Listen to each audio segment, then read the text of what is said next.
So, hello. Welcome. It's a great pleasure to speak to you all. I am one of the first, one of the original JeffConf founders, so I apparently get to speak to you all about serverless stuff, which is great fun. I am also someone who blogs an awful lot and tweets an awful lot about serverless. I really quite enjoy the topic. Some would say I am obsessed. I probably am. So a little bit about me. I'm a consultant CTO. I have been a CTO of a startup for the last 2 years called Movivo. And I have also spent the last 2 years building up a reputation for using the word serverless a lot. Whether or not that means I'm any good at serverless is another different question entirely.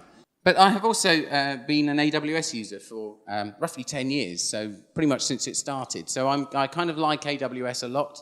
So when we're talking about AWS, and when we're talking about, when I mention AWS or Lambda, just read, all of the other vendors as well. I sometimes slip into just AWS, but this is across vendors, this talk. There we go. As I said, I blog and I tweet, and that's my username.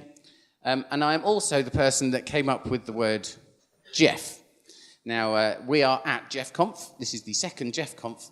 And little did I know a year ago when I wrote the blog that we would be at a conference that was based upon a joke. Okay? So this was a joke that I made a year ago, and then apparently it seems to go from there and become its own thing. It's fine. It's one of my most popular blog posts. Which makes me feel better. But it was just a joke. And so what we've gone from there, Jeff is basically serverless. It was just a name, a word. And it was just a way of saying we are not going to sit behind the whole serverless, there are servers conversation. We all know there are servers. Basically, that is all you should hear today about the serverless name and there are servers. We all know that. We can just get past that. So when we when was it? May? In May, three of us were on two friends and I were on Slack, and we'd heard about a conference that was all about serverless stuff. And then it went wrong, and I said, why don't we put our own conference on? And then the other two went, yeah, that's great, why don't we call it JeffConf? And I said, what a brilliant idea. And then 6 weeks later, we were in a room in Hoxton in East London, and we had Ant, who was there, had already created Jeff, the character, so we had a character and a name and a JeffConf, and people were coming, and we had tickets, and we had 120 people coming along to a talk, to listen to people talk about serverless. And it was a bit crazy, all on the back of a joke from last year. We had an amazing venue, which was a church, and we had lots of people saying, wow, that's the most bizarre place to have a conference. And we genuinely had a most amazing time. And then Alex said, can I run one in Milan? And I said, yes, of course you can, but we have no idea. So basically this is the follow-on conference from a joke from last year. So I'm glad you're all here. It's great. We love JeffConf, and we are looking to do more, but more about that later.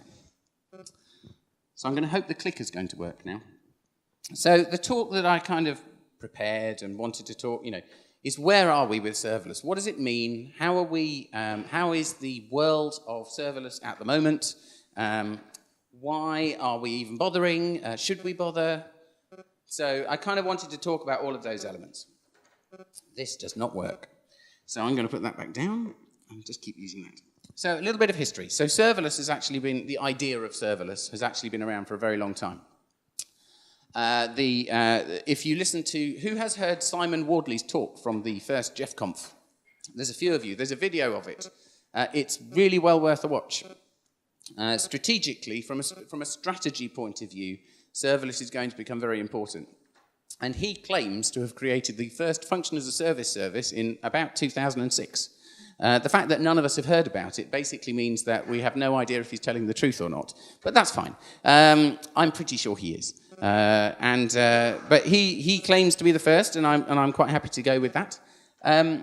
And, you know, from there, we had, he didn't create the word serverless. So where did the word serverless come from? So there was a blog in 2012 from a guy called Ken Fromm, and he used the word serverless first, apparently. That's the first that most people, that's who is attributed as the person who said serverless first. But that was back in 2012, and that was to try and sell a service, essentially function as a service that they created. But it wasn't particularly commercially successful, so it became a kind of very different, you know, it wasn't really, it was a niche thing. It wasn't a big thing at that point. And the thing is, it didn't become big until AWS did it. So we have to thank AWS for the, you know, for this conference, because if they hadn't done that, then we probably wouldn't be here. So, you know, AWS came along and did this big thing, and they called it Lambda. Now, AWS Lambda is the first of the major function as a service services, which, who hasn't heard of AWS Lambda? Who's not heard about it? Okay, okay, fine. We're all on the same page, fine. And that was November 2014, and I remember when it came out, and I remember listening to the talk and thinking, this is amazing. It means I don't have to run service anymore. It means I don't have to do all these silly things when, you know, building small functions to do something and connect to an API, and I don't have to do it in Django or Rails or whatever it was back then that we were using. And I immediately saw the value in it. And I didn't understand why a whole bunch of other people didn't. It kind of was launched, and then lots of people went, yay, this is a really good idea, and then we didn't hear anything about it. Or at least we didn't in Europe, I don't think. But they weren't the only people to do something. So there was also Google, Azure, Microsoft came along, and they said, oh, that looks like a good idea, and they built this really quite impressive Azure Functions. And they've done a whole bunch of other things around that as well. They've proved that, you know, you don't have to do serverless. To do serverless, it doesn't just mean AWS. But then Google have done their bit, and they're speaking a bit later as well. You know, they've got cloud functions, and they've got other elements to their suite as well. And then IBM came along, and they built OpenWhisk, which is an open source way of doing it. So there are a range of tools. And it's not just the big vendors. There are many, many other players in this market. There are smaller and medium-sized businesses who are doing lots of stuff around function as a service and providing serverless solutions. But that's not the entire story. Because a lot of people, when they're talking about serverless from outside the community, from outside the serverless community, just think that serverless is the same as function as a service. And I just want to make one thing very clear. It's not. It's not the same thing. It is a component of it, but it's not the same thing. Other people say that thick clients can be serverless. So you build a very, very thick client, you build your app, it's got all of the logic in it, it does some very clever things. If you listen to Joe Emerson, he will say, you know, apps plus Firebase is a very good way of doing serverless.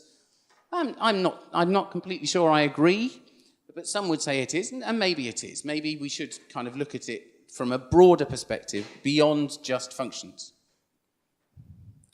And maybe serverless, you know, using serverless is about other services as well, things like DynamoDB or Atlas or Firebase or SQS or some other service that is provided to you by a third party. And I think you know, there are many aspects to what serverless is and could be. Or maybe serverless is about, you know, trying to make your system event-driven, or maybe you're trying to make it distributed. Maybe that's what makes it serverless. And I think we haven't quite we haven't quite figured out as a community what it means. It is a much broader thing than it's just function as a service. That's not a good enough example for me. And I think all of these elements come into it somewhere. So I basically went on the internet and found some definitions.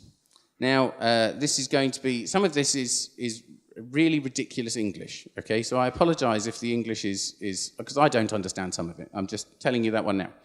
So I'm going to read these out. So serverless computing is a cloud computing execution model in which the cloud provider dynamically manages the allocation of machine resources.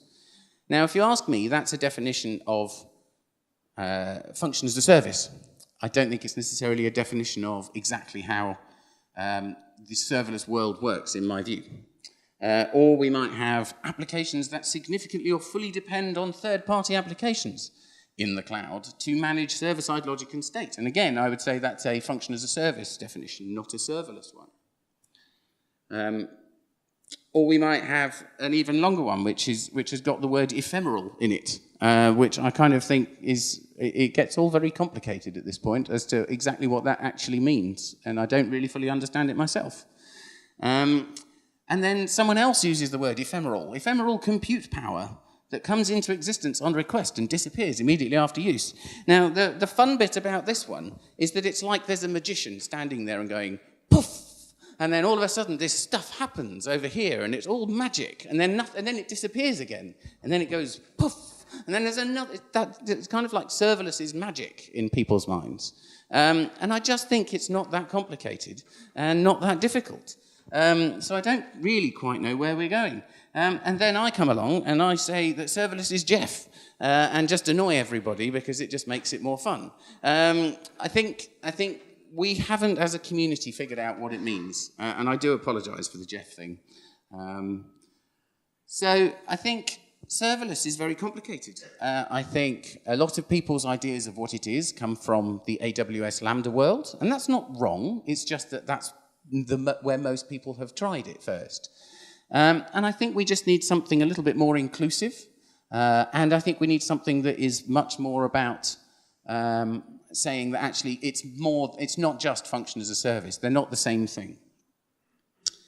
So I wrote a blog post about what I thought the definition of serverless was. In fact, I've written about 3 now defining serverless, and there's a pattern emerging in my head. And I don't think it's completely obvious whether or not I genuinely don't think I'm right.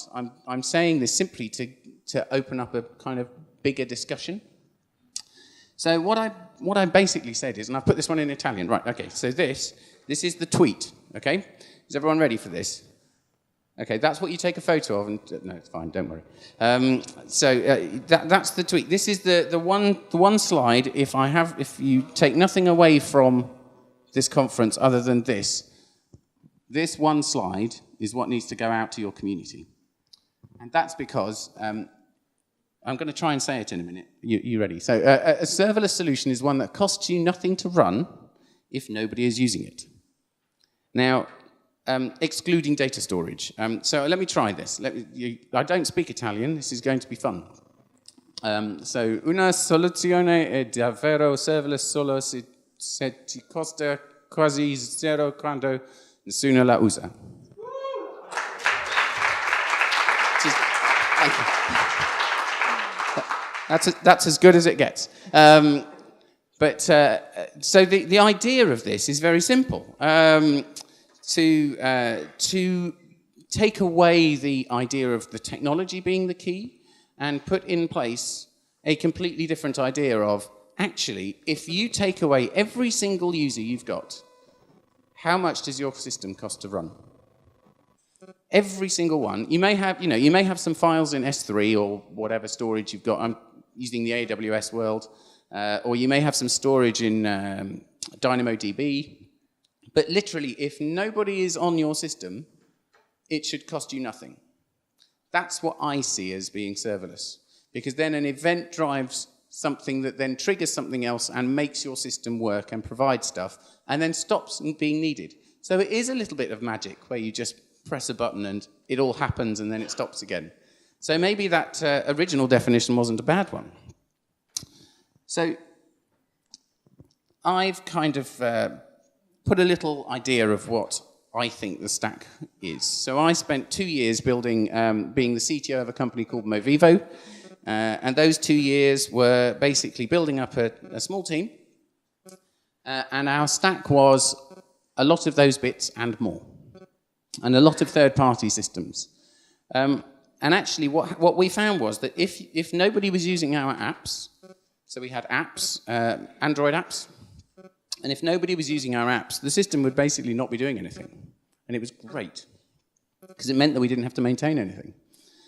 Yes, we were paying for storage costs, but the running costs, everyone looks at running costs in terms of the underlying cost of actual servers. But that's a whole other story. So what we're talking about here is literally just, how much, are we running EC2 instances that we don't need to? That kind of thing. Just a quick side note, if you're running any EC2 instance or anything that looks like a server, you have to keep maintaining that, and that's a cost. And a lot of people don't put that cost into their models in terms of how they do it. So just as a quick side thing, one of the key things to think about when you're looking at a serverless solution is, you have to take responsibility for those things. You can't just say that's serverless and then just hide it in a corner and never touch it again. You've still got security things to worry about, whereas with the serverless solution, you shouldn't. Because what you're trying to do is zero out all the maintenance. You're trying to get to a point where there is no maintenance of things that are not critical to your business. It's not completely possible. You still have to run things like infrastructure, but it's still there. So a little bit of why I think serverless is so special, because it is. So what we used to have, the way we used to do it, I love this slide because people get really cross. The way we used to do it was to have servers and virtual machines and instances, and also containers. That's old school in my head. It's kind of, we've gone beyond that, certainly for cloud-based systems. Now, the thing is that you can use each one of these things very differently. So you can use containers very differently to a server, and you can use instances very differently to a server or a container, but actually most people treat them exactly the same. They're not different in most people's eyes. And when you're doing serverless, you kind of have to have a shift in your thinking. And your shift is towards distributed computing. And distributed computing isn't new. We've had distributed computing for many, many, many years. In fact, since computing came along, we all of a sudden had to start thinking about how to deal with stuff in two different places. It's been there an awful long time. Scale. Cloud computing gives us scale, but most people don't do it properly. So you have to start thinking in a slightly different way in that terms as well. Event-driven. I think when you're looking at a serverless solution, you're not trying to run. You're trying to not pay for idle time. You're not trying. When something's not working, you don't want to be paying. When someone's not doing anything, you don't want it to be. You don't want to be paying for it. And so that's the idea of event-driven. That's the idea that if your system it hasn't got any users, it's not doing anything. That's important in my head. And what we've found is that you get low cost if you do it right. So we have a little bit of a kind of pros and cons about serverless is really special. It's not perfect. I'm not going to stand here and say everything should be serverless, except I think you probably should do the majority of things. In fact, most things, 98% of the systems that I've probably seen could be serverless without any problem. So you've got various positives. So the positives in this world are things like you've got lower maintenance cost because you're trying to reduce the maintenance anyway, so which turns out to be a lower total cost of ownership because you don't need to pay for people to look after servers. It's really quite nice. Developers have to do more ops. I like this one. Everyone says, is this an upside or a downside? Is this a good or a bad thing? Trust me. Developers figuring out how systems work and how automation works and CI/CD pipelines and understanding the process and infrastructure makes a huge difference to the way they code. So doing ops is not a bad thing. It makes their code better in the long run. And it does have some downsides. So you've got to shift skill sets. Actually, we've found that people with 15 years experience in tech find it an awful lot harder to do serverless than people who've got 2 years out of university. So if you've got a good graduate, they're probably going to be a better person to teach serverless than the person who thinks that you've got to put a relational database behind everything. The other downsides are you've got to change your way of thinking. You've got to change to an event-driven approach, which is actually not the way we do things. And even if you do Node, it's not really event-driven in that sense, but it's getting closer. But you've got to think in a different way. And when you're also trying to design systems for event-based occurrences, then you also find that you have to design your data and the way that data goes in and out of a system very differently. So there's lots of positives, and there's some things that we still need to figure out. And there are always issues. We find issues everywhere. This isn't perfect. Where is the community? What are we trying to do? Where are we trying to go? What's the community trying to achieve? And what we found is that we are short on tooling. So we don't have all the tools. And in fact, if you look at enterprise adoption, they're having to build their own tools. So enterprise, large scale, they're not pulling in serverless solutions because they haven't got the ability to maintain and manage the infrastructure. They generally produce much, much bigger solutions than a startup would. So they are struggling to pull these things in because of the tooling. So if you want to move into a space that's quite interesting and make some money, then enterprise tooling for this might actually be a space. Adoption, much as I say it's easy, it's actually quite hard. Certainly within a team, and certainly trying to get, I don't know how many of you come from a business and said to them, can I come to JeffConf, please? And they said, oh, what's JeffConf? And you go, oh, it's all about serverless. And they go, what's serverless? So you've got all of these people in the business world going, I don't really understand what this is, and therefore not really giving people time to learn about these things. So we have some problems. I think the serverless community is doing a great job, but actually the only way that we're getting the message out is by doing talks and by conferences and by actually going and sitting in the room with someone else and explaining it to them. It's a very different world because there is an awful lot of entrenched thinking about the right way of doing things. But why serverless is special. Now, this is a little bit of a CTO. This is me being a CTO and telling you why you should be talking to your bosses and everybody else about serverless. Because the three things it gives you are it gives you a lower cost. Trust me, we were about 10% of the cost when we were running stuff at Movivo that I would have guessed, it would have been if we'd built it in another way. So we were spending an awful lot less. It gives you scale from the very beginning, which feels like an odd thing to say, but it just means you don't have to worry about it for much longer. And then you've got the maintenance. You're not maintaining servers. You're not doing these things. When you're a CTO, what you're trying to do is find things like product market fit and get your features out quickly and all of that. When you've got something that can give you this is absolute gold. This is something that you can rely on and actually take forwards. And it helps you it's a really positive decision to make those. It might be a little bit more difficult to start with, but it is a really good thing. And I'm doing a little bit of consulting at the moment for a company in London. And they were struggling with a problem. And that problem was they were trying to make a call to an API and then make another call 25 seconds later to the same API and then another call 25 seconds later because the API was rate limited. And they had set up an EC2 server specifically to do this.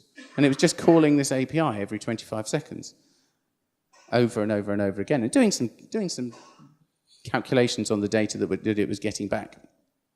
But I kind of sat down with them and said, why aren't you using something else, like serverless? And they went, well, we don't know how to. And so I sat down, and it took me 10 minutes to explain step functions. And they looked at me and kind of mouths open, going... And then 3 hours later, they'd implemented it and removed the EC2 server completely. And so within a few hours, with a quick conversation, and a few hours of, a little bit of effort. I know this is a very AWS solution, but that they're an AWS, they do a lot of AWS work. But, it was such a straightforward thing for them to do, and it just stopped them needing to worry about anything. And the comment that came back was, I thought serverless was really hard. It's so easy doing serverless. And I think that's the thing, is that when you get into the world and when you get into the space, actually serverless becomes remarkably easy. But you've just got to switch from, I've got to have a database, I've got to have this, I've got to have an EC2 instance. And it's not that easy. So what about the future of serverless? Where are we going? What's this community going to look like? Well, this is a guess. I'm just saying it's my guess. Other people may disagree. As far as I'm concerned, serverless is the next big thing in cloud. Absolutely no question. We are getting into a stage when cloud is very mature.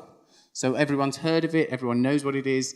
People are starting to do stuff with cloud in big businesses, and having a conversation about cloud is pretty normal now, and businesses know how to do that. The thing is that we're also now at the beginning of the shift from cloud to serverless. It's now. It was a year ago, and it's now. We haven't got there yet. Not everyone's heard of it, not everyone's doing anything, but now is the time to get going with it. One of the things that is pretty clear to me is that serverless is actually just super cloud. It's kind of cloud 3.0, not even 2.0. It's even further away. It's really quite a big deal. And we're going to need some things to make this work and to make super cloud serverless work. And that's going to mean things like improving our ops. So we're not going to be having super devs who are building us big monoliths that do everything. We're actually going to have super ops infrastructure people who know how to do infrastructure as code at some kind of real high level and can essentially spin up and spin down things at speed. We're also going to need people who are going to be doing super architectures. So we need to think more about how we use cloud and the cloud provision to do some very cool things. Because at the moment, we're still stuck a little bit in, well, just stick it on EC2 and you're in the cloud. And that's not really where we want to be. And I think one of a quick comment on frameworks. I think some of them are useful for certain things, but I don't think we've yet found the right model of framework going forwards. I think we are still finding all the tools. I think we're still not even sure what all the patterns are. So I think we are, if you're trying to find a framework to learn serverless, I think probably the best thing is to go and learn how to do cloud first and then come back and realize that the frameworks are relatively limited at present. They're going to change and they're going to get better, and some of them are going to be incredible in about a year's time or 2 years' time. But we're still not there yet.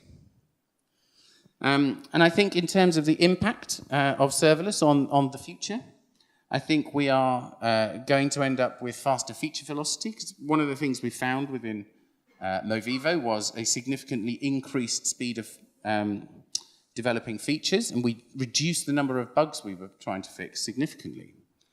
It was just a product of the way that we'd approach the system. I think DevOps as a role, who here has a DevOps job?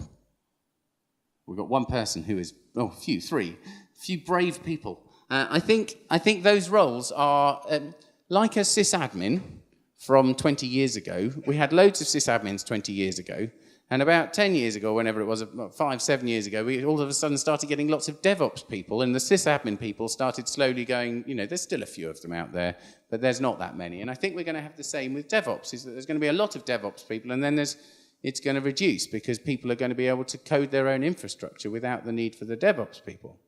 So I think recognize that and see that as a trend. I think in terms of cloud, serverless is going to stop just instance providers. So we're not going to have there are a few, I'm not going to say who they are. There are a few companies out there that pride themselves on doing cloud and just provide instances. You do what you want.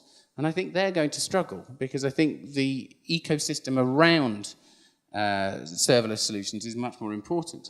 Now, the next point about cloud vendors. I think the reason that AWS and Azure primarily, and I am picking those two out, and this is a personal opinion only, the reason that they are seen as possibly slightly further ahead, should we say, than other providers, and people can argue about this later, is simply because their ecosystem is bigger. The number of services, if you look at how many services AWS has, and how many they release, and how many they change and upgrade, they're not all perfect, but the overall approach and the joined-up thinking around it makes it so you can do almost anything within that ecosystem. I don't work for AWS. Well, I don't work for AWS yet, but I don't work for AWS. I'm just saying that the expansion, you can't just sell instances and a bit more. You've got to be instances and data and storage and this and queues, and it's all of those things in an ecosystem.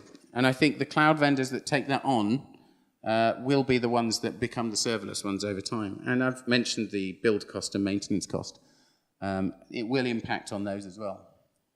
Serverless is the next big thing. I have no doubt about that. But what's next for Jeff? So Jeff, we love Jeff.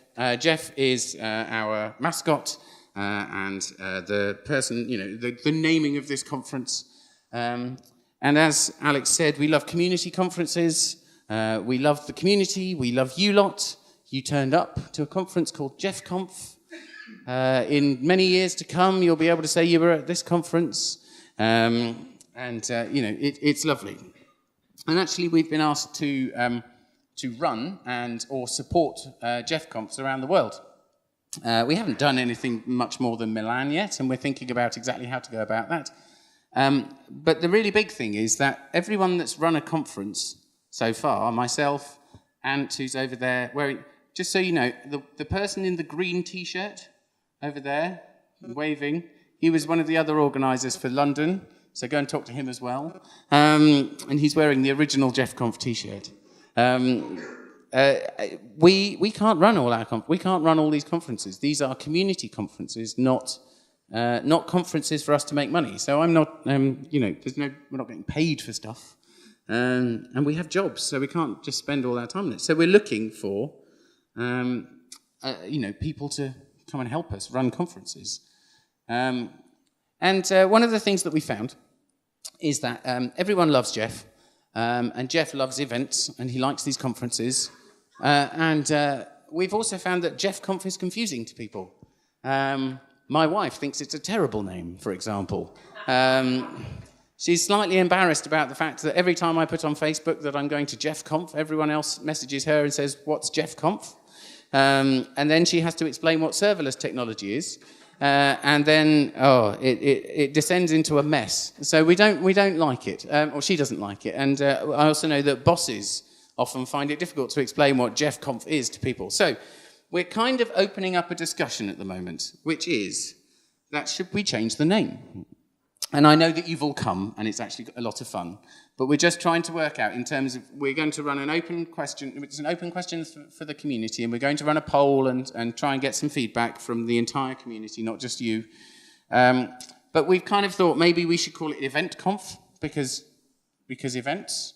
We're not quite sure. We're thinking about it at the moment. So we'd really like you to give us some feedback as to whether or not you think we should pick a different name or keep Jeff, because there are some people that are very go Jeff, and it's a very big deal in their world. So we're thinking about that at the moment.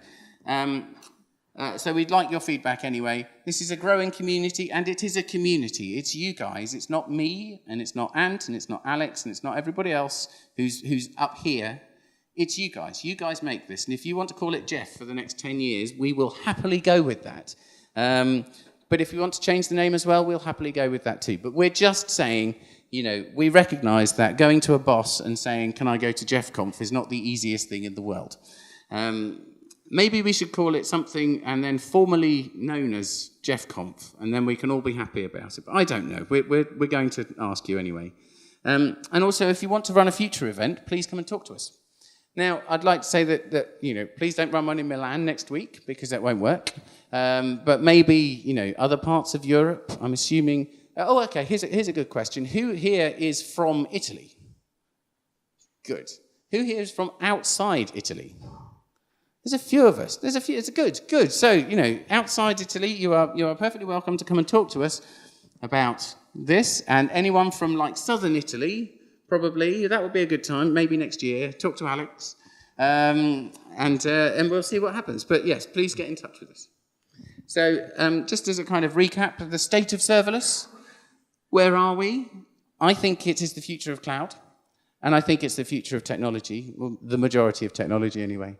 I think now is a very, very good time to start using serverless technologies. I think we are at the beginning of something really exciting, and I think it might actually be a very different thing to just servers and cloud. I think it may be a real change in the way that we approach technology as a whole.